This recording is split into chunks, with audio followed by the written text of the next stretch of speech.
Hola, buenas tardes a todos nuestros televidentes. Gracias por acompañarnos a un programa más de Conversando con Amparo, programa especial y jurídico del Colegio de Abogados de esta delegación de Uruapan, Michoacán. El día de hoy tenemos un programa muy especial, un programa dedicado a la materia del derecho penal, por supuesto, con una persona que es súper especialista en este tema de derecho penal. Nuestro invitado del día de hoy nos abordará diversos temas respecto de lo que es la prisión preventiva oficiosa y la prisión preventiva justificada, así como también nos dirá su opinión al respecto de si la prisión preventiva oficiosa se encuentra acorde con los diversos tratados internacionales que tiene suscritos México con los diversos países. Bueno, pues sin mayor preámbulo, vamos a conocer a el invitado de hoy, el doctor en Derecho Miguel Antonio Sujo Ramírez. Vamos a conocer algo de su trayectoria mediante el siguiente intro. Miguel Antonio Sujo Ramírez es licenciado en Derecho por la Universidad del Bajío, hoy Universidad de La Salle Bajío, León, Guanajuato. Litigante capacitado en destreza de litigio oral por The National Institute for the Trial Advocacy y el Tecnológico de Monterrey. También es litigante desde 1993 y socio fundador de la firma legal González Sierra Arredondo y Sujo, como especialistas en el nuevo sistema de justicia penal desde 2016. Demos la más cordial bienvenida al doctor en Derecho Miguel Antonio Sujo Ramírez. Bueno, pues nuevamente, muchas gracias por haber aceptado la invitación. Ya sé que eres una persona sumamente ocupada y ya sé que te la pasas corriendo y gracias por haber aceptado esta invitación. Hace rato comentábamos pues que íbamos a hablar, el día de hoy vamos a hablar de lo que es tu pasión, de a lo que te has dedicado los últimos años de tu vida, en lo que te has pulido y que, bueno, eres un profesional en ello, que es en el derecho penal. Queremos saber, maestro, doctor Miguel Antonio Sujo, queremos saber que nos expliques, que le expliques a nuestro auditorio qué es la prisión preventiva oficiosa. ¿Por qué? Porque este es un programa para que la gente, toda la gente que no son licenciados en Derecho, todos los que nos están viendo desde su casa, para que conozcan algo de lo que es el derecho. Yo sé que tú eres una persona profesional, sé que eres una persona técnica y que en consecuencia puedes hablarme en términos jurídicos, pero quisiera que bajaras un poquito tu lenguaje jurídico, a aterrizarlo al común de la gente para que le expliques a la gente a qué le llamamos prisión preventiva oficiosa. Ok, gracias Amparo, gracias por la invitación y ya sabes que para mi querido y bello Michoacán, cuantas veces me inviten estaré por allá. Sí, cuando hablamos nosotros del tema de prisión preventiva, primero hay que entender lo que es la prisión preventiva.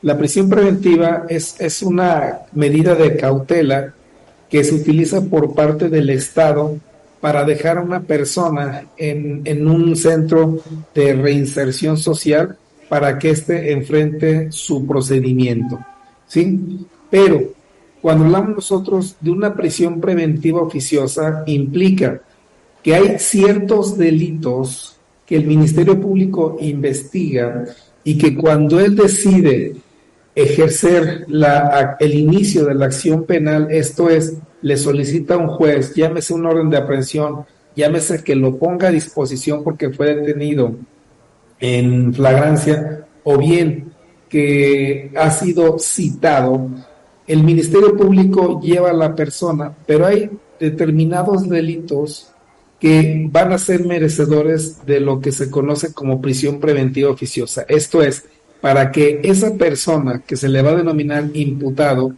enfrente su procedimiento, lo sea, pero interno. Esto es, dentro de ese centro de reinserción social, de ese cerezo. A eso se le llama prisión preventiva. Cuando hay, derivado del delito, la necesidad de que la persona permanezca en el cerezo cuando va a ser procesado. Pero cuando nosotros hablamos de prisión preventiva oficiosa, La realidad es que el Estado, a determinados delitos, ejemplos, el homicidio doloso, el feminicidio, el secuestro, la trata de personas, la violación, entre otros, cuando hablamos de este tipo de delitos, el Estado ya prevé que en automático la persona, cuando sea vinculada a ese procedimiento, esto es cuando el Ministerio Público lo ponga a disposición del juez, en automático, por vincularse a esa persona por estos delitos, se le va a imponer esta prisión. Esto es, tiene que enfrentar su procedimiento de manera interna en ese centro de reinserción social o cerezo, como le quieran llamar. Esta figura de prisión preventiva oficiosa, para nosotros en México, es algo que resulta, cuando comenzamos a conocer, resulta un poco contradictorio a lo que es el sistema en el cual nos encontramos, ¿sí? Y ahorita, si quieres, vamos profundizando un poquito en esos temas. Sí, claro, más bien ocuparía que nos explicaras, que le explicaras a la gente el porqué de lo que nos estás comentando, que bueno, que es un poquito contradictoria esa prisión preventiva oficiosa que constitucionalmente la tenemos y que, como tú bien estás señalando, se encuentra para los establecida en la Constitución, en el artículo 19 constitucional para los delitos graves. Entonces quisiera que nos explicaras por qué es contradictoria con el nuevo sistema de justicia penal acusatorio. Ok, sí, con todo gusto.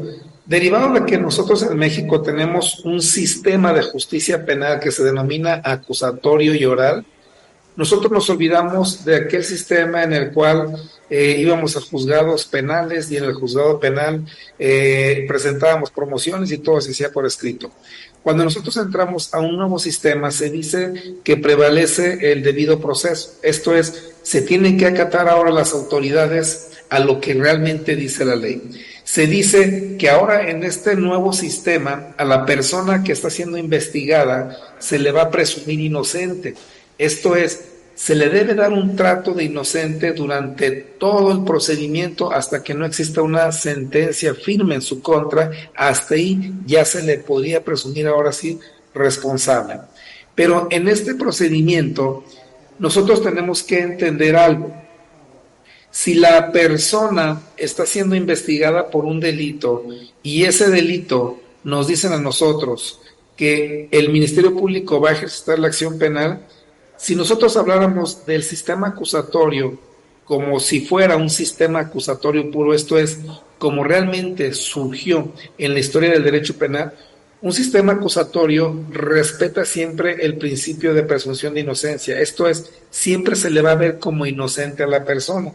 Pero cuando había una necesidad de que el Estado garantizara que la persona iba a ir al procedimiento, que la persona no interrumpiera ni obstaculizara la investigación, que no escondiera elementos de la investigación, o bien cuando la persona, este imputado, pudiera generar un peligro para las víctimas, testigos, peritos y la propia sociedad, ahí entonces había necesidad de imponer una cautelar.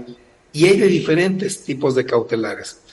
Desafortunadamente en México, cuando entramos nosotros al sistema, en la reforma del 2008, en el artículo 19, señaló en automático prisión preventiva oficiosa. ¿Y qué delitos puso? Los que acabo de mencionar y otros tantos. Es homicidio doloso, feminicidio, secuestro, violación, trata de personas. Ante estos delitos que se ponen ya en la Constitución y dicen, estos delitos, a mí no me importa si la persona tenga un arraigo, esto es, si vive aquí o ha vivido aquí toda su vida. A mí no me importa si la persona obstaculiza la investigación o bien genera un propio riesgo para la sociedad o los testigos. Dice, a mí eso no me interesa. Si estás en este supuesto, con este delito, y te vinculan, es prisión preventiva oficiosa. Y no le dan al juez la posibilidad de saber si esa persona realmente iba a ir al procedimiento, si la persona iba a respetar o no la investigación, o bien si había un riesgo para la sociedad. Cuando hablamos de ese sistema que en la historia lo hemos visto como acusatorio, que es más puro, La realidad es que no hay prisión preventiva oficiosa. ¿Por qué? Porque no es la necesidad de cautelar o la necesidad de la prisión no va a atender al delito, atiende a la persona. Si esa persona, vamos, no hay dónde localizarla, si esa persona constantemente está amenazando a los testigos, a la víctima ofendido, si esa persona constantemente está tratando de intervenir en la investigación, ahí hay necesidad de controlar su actividad. Por eso es que una prisión preventiva no es compatible con un sistema acusatorio, porque atiende, en respeto al principio de presunción de inocencia, atiende a las necesidades de la persona. Doctor, lo que tú me estás diciendo entonces es que se sigue deteniendo para investigar a la gente y no se sigue investigando para detenerla. Entonces, me estás hablando de una prisión preventiva oficiosa. Actualmente tú trabajas porque a mí me consta que trabajas como litigante en este sistema acusatorio.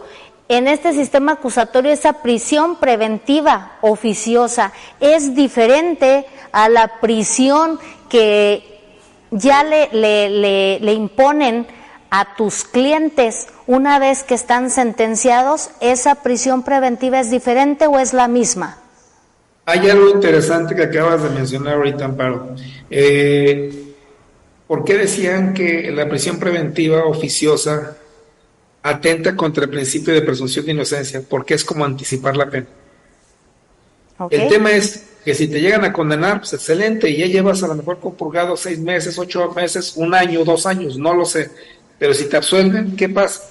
Te tuvieron en esa prisión durante ¿cuánto tiempo? Perdón, hemos tenido personas hasta 3, 4 años. Recién a una persona que me tocó representar allá en Uruapan, me lo tuvieron por allá casi los 4 años hasta que salió el muchacho. ¿Qué pasó? ¿Qué sucedió? Le anticiparon la pena.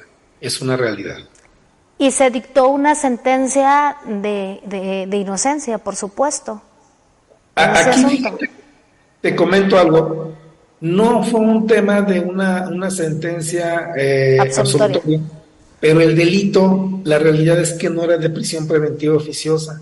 Pero fíjate que nos lo reclasificaron hasta la alzada, hasta los magistrados que revisaron el juicio y dijeron, no es secuestro, es un secuestro, pero por beneficiarse, y es una figura típica. Y fíjate, si desde ese principio hubieran vinculado por beneficio, la realidad es que no era de prisión preventiva. ¿Y qué sucedió? Al muchacho me le anticiparon una pena que probablemente ni siquiera, si se hubiera hecho la clasificación jurídica adecuada en el momento, ni siquiera hubiera tocado la cárcel este muchacho. Ve nada más los problemas que se tienen en la prisión preventiva oficiosa. Perdón, este tema que me estás tocando en este momento, doctor, entonces quiero entender que no se encontraba dentro del supuesto de que hablan los supuestos del artículo 19 constitucional. Así es. De hecho, bueno, el delito tipo inicialmente era un secuestro y ese de entrada sí, pero en el 15 de la Ley General para Prevenir y Sancionar los Delitos en Materia de Secuestro te habla de que al que se beneficia, pero ese concretamente secuestro como beneficio no es de prisión preventiva oficiosa. ¿Qué pasó? Tuvimos que aventarnos un procedimiento de 4 años para que este muchacho saliera. ¿Qué sucedió? Perdón, vuelvo a insistir, le anticiparon la pena. Pero vamos a otros, Amparo, homicidios en los que decimos mi cliente no es, y tenemos nosotros los elementos suficientes. Tenemos que irnos a juicio, pero mientras son peras, son manzanas, como se dice, mi cliente ya pasó 1 año, 1 año y medio, 2 años, termina con una sentencia absolutoria porque no hay elementos para condenarlo. ¿Y qué pasó? Pues le anticipaste una pena, pero a la cual no era merecedor. Por eso se dice que la prisión preventiva pugna con el principio de presunción de inocencia. Y es un tema muy interesante porque el debate ya salió incluso de México. Ya tenemos ahorita un tema en la Corte Interamericana de Derechos Humanos que está por resolverse. En un caso que ha sido últimamente muy sonado, el de García Rodríguez y otro contra México. La Corte Interamericana ya desahogó la audiencia y está por hacer un pronunciamiento. México, también tenemos una situación. También México está debatiendo si realmente la prisión preventiva debe de ser oficiosa o se debe quitar. de ese artículo 19 de la Constitución. Ahora, y más que nada, perdón, sí. ¿qué puede pasar? ¿Qué puede pasar, doctor Miguel Antonio Sujo? ¿Qué puede pasar si es que se encuentra responsable a México de que esta prisión preventiva oficiosa realmente atenta contra los derechos fundamentales y sobre todo contra ese artículo primero constitucional? ¿Qué podría pasar? Ya está planteada, me dices, en la Corte Interamericana ya está planteada esta controversia. ¿Qué puede pasar si efectivamente México es responsable de incurrir precisamente en esa violación a ese artículo primero constitucional? Ok, hay algo interesante. De entrada, en el artículo 7 y el artículo 8 que habla del derecho a la libertad y las garantías judiciales de la Comisión, perdón, de la Convención Americana de Derechos Humanos, que te habla del derecho a la libertad. La misma convención, en sus artículos 1 y 2, dice que todos los estados parte, esto es, todos los países que firmaron esa convención deben de adecuar sus legislaciones a la Convención Americana. Cuando México pone en el 2008, en el 19 constitucional pone para el sistema acusatorio prisión preventiva oficiosa, desde aquel tiempo muchos se comenzaron a señalar, y sobre todo en el 2011 que surge esa modificación a la Constitución, en donde ahora debe de respetarse el derecho humano que más favorezca si se encuentra en la Constitución o en los tratados internacionales. Cuando esto sucede, se comienza a ver que en México iba a tener un costo. ¿Y cuál podría ser ese costo? Lo que estamos viendo ahorita, que la Corte Interamericana tiene que resolver para ver si México realmente se ha ajustado o no a la Convención Americana.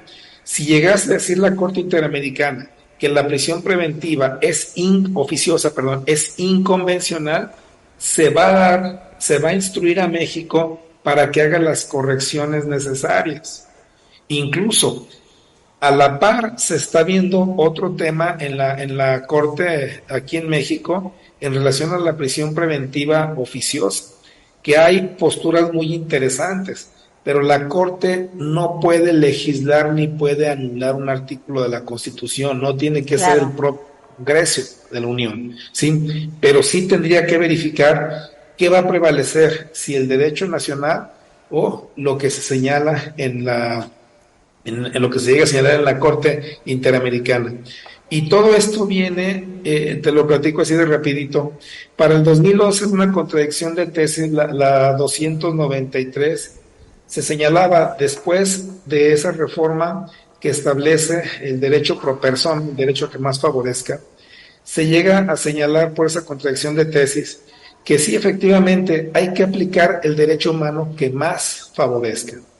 Pero cuando vemos nosotros que el derecho humano que más favorece está en la Convención Americana, de repente en esa contradicción de tesis dice no, a menos que haya restricciones en la Constitución. Y si la Constitución te dice prisión preventiva para estos delitos, olvídate de la... Vamos nuevamente con esta plática sumamente interesante con el doctor en Derecho Miguel Antonio Sujo Ramírez. Ojalá por ahí ya tengamos el enlace para seguir aprendiendo acerca de lo que es la prisión preventiva justificada. Y este mismo nos señalaba que la prisión preventiva justificada atenta contra el artículo primero constitucional, que es la presunción de inocencia en nuestro país. Doctor Miguel Antonio ya regresó de nuevo con nosotros, preguntándole acerca de lo que nos estaba comentando de la prisión preventiva oficiosa. Hay varias personas, inclusive doctos en derecho penal, que nos comentan que en caso de que se eliminara la prisión preventiva oficiosa, esto nos pudiera dar pie a que existiesen más pues no sé, existiese lo doble de delitos que ahora, porque entonces estaríamos dejando, bueno, libres a muchísimos delincuentes. Yo sé que tú eres un docto en esta materia porque además no solamente eres un estudioso del derecho, aplicas el derecho, lo que muchos no lo hacen. Hay muchos que estudian las materias jurídicas y que son a lo mejor profesionales en determinada materia y que son doctores en derecho, pero que no lo aplican. Tú que lo estás aplicando en este momento, ¿cuál es tu opinión, doctor?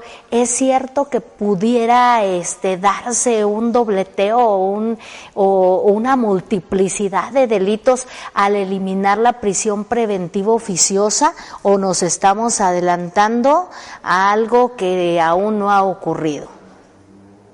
Bueno, la pregunta que haces es muy interesante, Amparo, y no dudo que sea una duda de muchos operadores jurídicos. ¿Qué sucedería si determinan que no debe haber una prisión preventiva oficiosa? Considero que en la resolución debe de darse también algunos candados, y te lo comento por lo siguiente.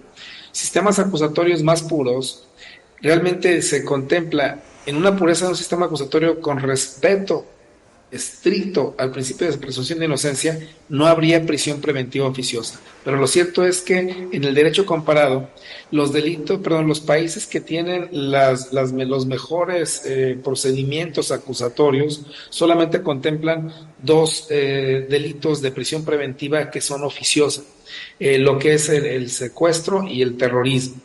Pero ¿qué pasaría para nosotros con tanto tema de homicidio, tanto tema de portación de arma de fuego de uso exclusivo, tanto tema de violación? ¿Qué sucedería con esas personas?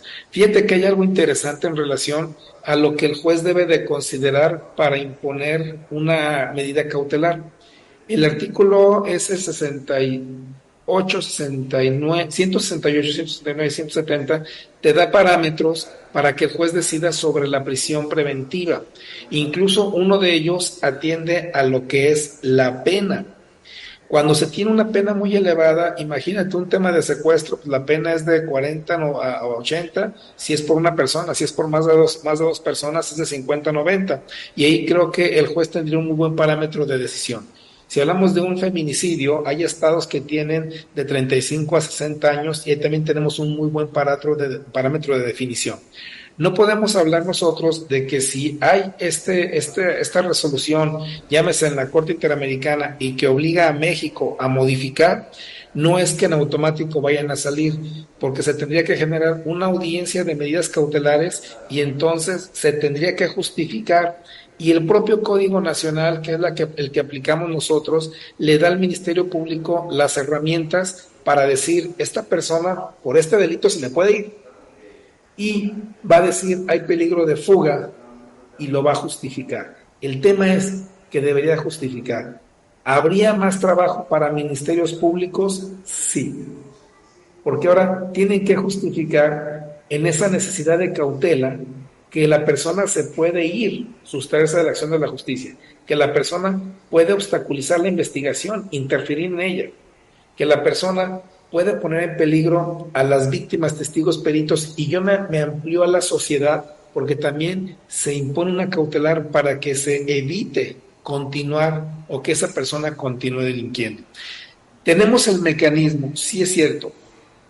Yo considero que lo que está en la mesa es el abuso, porque no nada más es los delitos que te he comentado ahorita, no, tenemos un catálogo de delitos impresionante de prisión preventiva oficiosa. Y el tema es, un ejemplito así rápido, dice, delitos cometidos con medios violentos como armas o explosivos, y de repente una violencia familiar en donde alguien ya sacó un cuchillo, perdón, vas para adentro, híjole, eso es el problemón que va a traer más adelante. Sí, habría otros que realmente no hay vuelta de hoja, sí se requiere la cautela, que es la prisión preventiva, pero habría que justificar.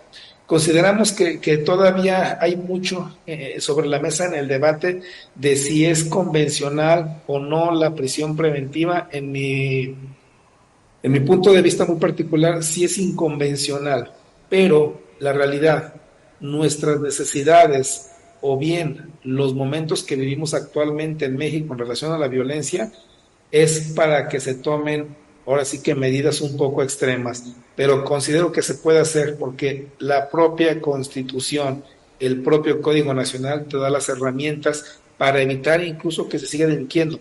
No serían automáticos, todos ya no me van a detener, pues voy a seguir delinquiendo. No, considero que sí tenemos las herramientas para lograr que esas personas realmente permanezcan bajo la custodia del Estado en una prisión preventiva que pudiera ser justificada. En ese caso, y tú como operador de este sistema acusatorio, y tú que has estado en diversos estados de la República litigando diversos asuntos en materia penal, en relación a prisión preventiva oficiosa, más o menos en qué estados es más alto el índice de prisión preventiva oficiosa. Híjole, mira, te podría comentar algo que nos está sucediendo ahorita aquí en Guanajuato y te lo comento en materia federal. Nosotros aquí en Guanajuato tenemos ya audiencias programadas de juicio, al menos tu servidor, para noviembre del año que entra, un año, juicio. Y esto porque cuando yo de repente me quejo, 135 del Código Nacional, oye, es que no está respetándome los tiempos. Perdón, no, escuché bien, noviembre del año que entra. Así es. De 2024. 2023. Estamos en 22. Sí, de 2023. Qué barbaridad. A un año tienes fijadas audiencias. De juicio. Fíjate. Qué barbaridad. Y esto porque cuando nos dan la estadística de los asuntos que lleva el Estado de Guanajuato en materia federal, el Centro de Justicia Penal Federal, nos damos cuenta que Guanajuato es el que más audiencias lleva. Y la realidad, en materia federal, ¿qué vas a llevar? ¿Temas de narcotráfico? ¿Vas a llevar temas de armas de uso exclusivo del ejército o sin licencia? ¿Y qué pasa? Cuando menos tema de narcotráfico y tema de armas de uso exclusivo del ejército son de prisión preventiva según lo que dice la Constitución y el 167 del Código Nacional.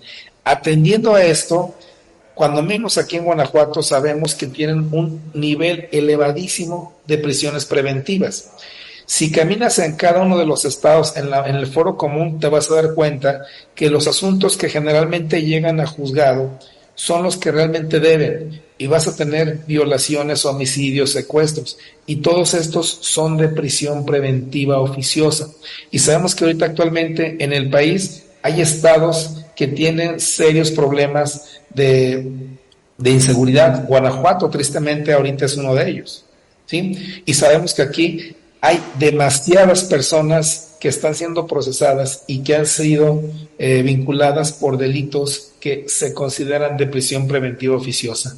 El problema es cuando hay una confusión en la investigación, cuando la investigación apuntó hacia donde no era y te llevas a una persona que nada tiene que ver, a esa persona la vas a someter a una prisión preventiva oficiosa. Y disculpa, del sistema para acá, a mí me han tocado ya muchas personas que sí, nada tienen que ver. Y desafortunadamente, el costo para poder nosotros defenderlos, representarlos y lograr una sentencia absolutoria ha sido que han tenido que muchas veces entregarse, sabiendo que los van a privar de su libertad y que su defensa solamente se puede dar estando ellos privados de la libertad. Lo cual implica, y esto es algo que también el día de mañana considero que también se le va a cobrar al Estado. Esa persona que ha sido detenida de manera ilegal tiene derecho a una indemnización. La Corte Interamericana ya lo ha dicho en diferentes resoluciones. Y esto implicará que el día de mañana a esta persona, ¿qué va a suceder? Va a demandar al Estado, responsabilidad patrimonial del Estado, y el Estado va a tener que asumir su consecuencia. Por eso, ahorita estamos en un tiempo que va a ser de toma de decisiones muy interesantes, tanto por la Corte Interamericana de Derechos Humanos como por nuestra Corte, aquí en el Estado mexicano. Qué bueno, sería interesante escuchar algunas de las propuestas que van a tener las nuevas autoridades que piensan elegirse para el 2024, ¿no? Yo creo que esto es un tema precisamente muy controversial en relación a cuánto daño se está haciendo a la sociedad con esta prisión preventiva oficiosa y que, bueno, finalmente abogados como tú que están dentro de la práctica, que son unos profesionales en el derecho y que hace rato me comentas que ya tienes audiencias para el 2023, noviembre del 2023, tristemente, si esas personas en las cuales tú tienes audiencia de juicio, tristemente si esas personas resultan absueltas para el año 2023, ya se van a apuntar otro año más esperando la audiencia. Entonces, esto realmente sí atenta contra nuestro artículo primero constitucional. Ahora, maestro Miguel Antonio Sujo, por ahí me estás escuchando. Sí. Por ahí nos estabas comentando las diferencias entre lo que es la prisión preventiva oficiosa y la diferencia contra la prisión preventiva justificada, porque nos estabas diciendo que la prisión preventiva oficiosa es realmente la que se encuentra y se dictamina en el artículo 19 constitucional para los delitos que se encuentran ahí y otros más que nos estabas diciendo que el catálogo es mucho mayor, porque inclusive ya entró por ahí también lo que es el abuso sexual en prisión preventiva oficiosa. Pero hablando de prisión preventiva justificada, licenciado Miguel Antonio Sujo Ramírez, para que la gente, el común de la gente que nos está viendo en estos momentos, para que nuestros televidentes lo entiendan allá en su casa, la prisión preventiva justificada, ¿qué necesita tu cliente para que no le dictaminen una prisión preventiva justificada? ¿Qué necesita acreditar un cliente tuyo de un delito que haya cometido? ¿Qué necesita justificar para que el Ministerio Público no le implemente una prisión preventiva justificada? Fíjate que hay algo bien interesante. De entrada se dice medida cautelar. Las medidas cautelares, tenemos un catálogo que van desde no te le acerques a tal persona, no vayas a tal lugar, no salgas de Uruapan, no salgas de Michoacán, no salgas de México, hasta la más gravosa, que es la prisión preventiva oficiosa o justificada. Pero hay algo. Dicen que solamente se van a imponer medidas cautelares cuando sea necesario garantizar que el imputado va a ir al proceso, que no va a interferir en la investigación y que no va a haber riesgo para víctimas, testigos, peritos y la sociedad. Si nosotros entendemos esto, porque muchas de las veces podemos ser nosotros o podemos el día de mañana estar en un supuesto de una investigación. Perdón, ya choqué yo en Michoacán y hubo lesiones. Perdón, ya por cualquier cosa me vi involucrado en un tema de un fraude. Ya por cualquier cosa, ojo, la realidad es que si yo en una investigación tengo mi domicilio, mi casa, mi trabajo, yo nunca he tratado de interferir en los elementos que ha reunido el Ministerio Público y nunca he hecho nada en contra de las víctimas, testigos, peritos y la propia sociedad. Yo no correría riesgo de ninguna cautelar. Pero va a haber delitos que sí, por su propia naturaleza, implicaría el homicidio, el feminicidio, el secuestro, todos esos tienen un riesgo por la pena. La recomendación sería, pues hay que portarnos bien, no hay que cometer conductas delictivas. Pero, ¿qué sucede si mi cliente ya cometió una conducta delictiva? Pues que es una obligación del Ministerio Público justificar que se requiere una medida cautelar. Es una obligación del Ministerio Público. Pero ¿por qué no le contribuyo yo como abogado? Y le digo, mira, ¿sabes qué? Tiene aquí su escritura, te paso una copia, también te paso una constancia del trabajo. Tiene arraigo. ¿Sabes qué? Mira, también te digo que en la investigación, cuantas veces me cites, aquí vamos a estar, para que se advierta que no se va a obstaculizar y respetar siempre los espacios de las víctimas o ofendidos. Eso sería lo ideal, para que no ante un delito de prisión preventiva, sino que ante un delito de prisión preventiva justificada. Muchas de las veces se detienen nuestros representados y lo primero que hacen es cambiarse el nombre y cambiarse el domicilio. Y eso ya comienza a ser el principio de la necesidad. ¿Por qué? Porque si me estás ocultando tu domicilio, yo, juez, dice, asumo que el día de mañana lo que quieres es que no te localicemos. Entonces, para mí ya hay riesgo de que te sustraigas de la acción de la justicia. A nuestros clientes, cuando los llegan a detener, a ver, nada más da tu información, es que di otro, no, corrígelo por favor, porque si no, vamos a tener problemas nosotros el día de mañana. Un choque de repente, porque de un domicilio distinto o de un nombre distinto y que nos les pongan una prisión preventiva, híjole, creo que eso sí está mal. Pero el juez tiene una base para decir prisión preventiva. ¿Por qué? Porque se alteró el domicilio y se alteró incluso hasta el nombre. Y eso no es otra cosa más que un indicativo de que se quiere evadir la acción de la justicia. Ok, entonces en este nuevo sistema todo debe de ser más transparente. Doctor Miguel Antonio Sujo Ramírez, con todo este enredijo que trajimos con las fallas técnicas y todo lo demás, tú sabes que el tiempo en televisión corre muchísimo, muy rápido, entonces nosotros estamos muy agradecidos de que hayas aceptado nuestra invitación de estar el día de hoy con nosotros en este programa de Conversando con Amparo. Sin embargo, debo decirte que tristemente el tiempo en televisión ya se nos agotó. Entonces, nada más invitarte para que nuevamente vuelvas a estar con nosotros, porque dejamos mucha materia pendiente y además queremos pues que nos des luz sobre varios temas jurídicos todavía, tú que eres un profesional de la materia y además estás aplicando todos esos conocimientos en varios estados de la República.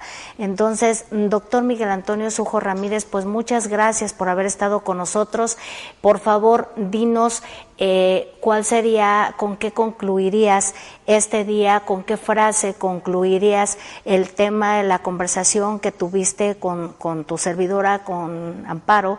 ¿Cuál sería la frase con la que concluyes este tema de prisión preventiva oficiosa y prisión preventiva justificada? Ok, gracias. Bueno, considero que de momento en México la prisión preventiva ha sido utilizada como una necesidad, pese a que se supo desde un inicio que iba en contra de tratados internacionales. Desafortunadamente es una necesidad, pero considero que las autoridades, Ministerio Público sobre todo, tienen los mecanismos adecuados para justificar la prisión preventiva y de esta manera lograr que realmente se haga justicia. Si nosotros no entendemos nuestro código, vamos a estar batallando. Si no entendemos la Constitución, va a ser lo mismo. Por eso siempre se recomienda a nuestros diferentes operadores jurídicos que sigan actualizándose y capacitándose, sobre todo para que den un mejor servicio al usuario o a los clientes. Doctor Miguel Antonio Sujo Ramírez, pues muchas gracias por haber estado con nosotros, y a ustedes, mi estimado público que nos está viendo desde su casa, desde sus diferentes apps, pues que tengan una bendecida semana y nos vemos la próxima semana aquí en un programa más de Conversando con Amparo, temas selectos, temas de derecho, temas jurídicos para aprender más acerca del derecho. Gracias a todos ustedes, buenas tardes y bendecidas semana nuevamente.